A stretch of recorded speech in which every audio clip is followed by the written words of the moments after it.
La puissance de Dieu était manifestée, les Galates étaient appelés à confesser ceci. Oui, nous avons reçu le Saint-Esprit en acceptant Christ par la foi. Par la foi, nous avons reçu le Saint-Esprit.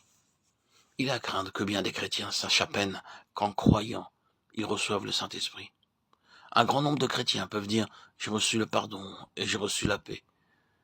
Mais si vous leur demandiez « Avez-vous reçu le Saint-Esprit » ils hésiteraient, et la plupart, s'ils répondaient oui, ils le diraient avec hésitation.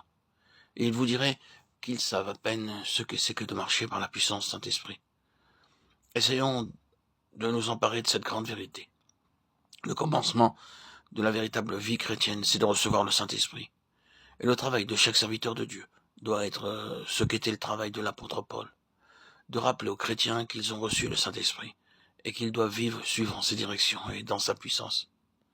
Si ces Galates qui avaient reçu la puissance du Saint-Esprit étaient tentés de s'égarer et couraient le danger de chercher à perfectionner par des moyens charnels l'œuvre commencée par le Saint-Esprit, dans quel danger encore plus grand se trouvent ces chrétiens qui savent à peine qu'ils ont reçu le Saint-Esprit, ou bien qui, acceptant cette idée comme une affaire de foi, y pensent à peine et ne remercient presque jamais Dieu pour ce don. Si nous posons cette question, que faut-il faire pour que l'Église de Christ soit restaurée? Acceptons aussitôt cette vérité. Le Saint-Esprit doit être beaucoup plus honoré qu'il ne l'est. Dans le cœur de chaque croyant doit régner cette conviction profonde. Ce que j'ai obtenu de Dieu, ce n'est pas seulement le pardon du haut du ciel, mais le Saint-Esprit venant vivre dans mon cœur pour être ma force. Maintenant, examinons en second lieu quel est le grand danger. Nous savons tout ce qui est qu'une erreur d'aiguillage.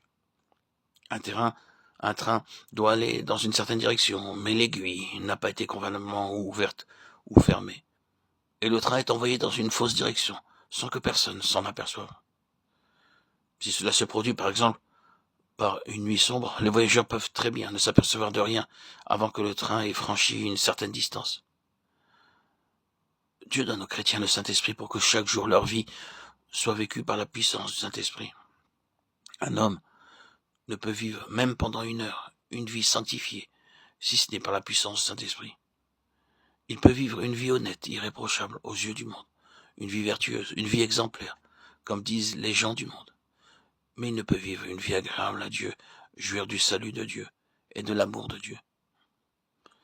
Il ne peut marcher dans la puissance d'une vie nouvelle s'il n'est guidé par le Saint-Esprit chaque jour et à chaque heure. Est-ce par les œuvres de la loi que vous avez reçu l'Esprit ou par la prédication de la foi? Êtes-vous tellement dépourvu de sens après avoir commencé par l'Esprit? Voulez-vous maintenant finir par la chair? Galates 3, 2, 3. Vous voyez le danger. Les Galates avaient reçu le Saint-Esprit, mais l'œuvre commençait en eux par le Saint-Esprit.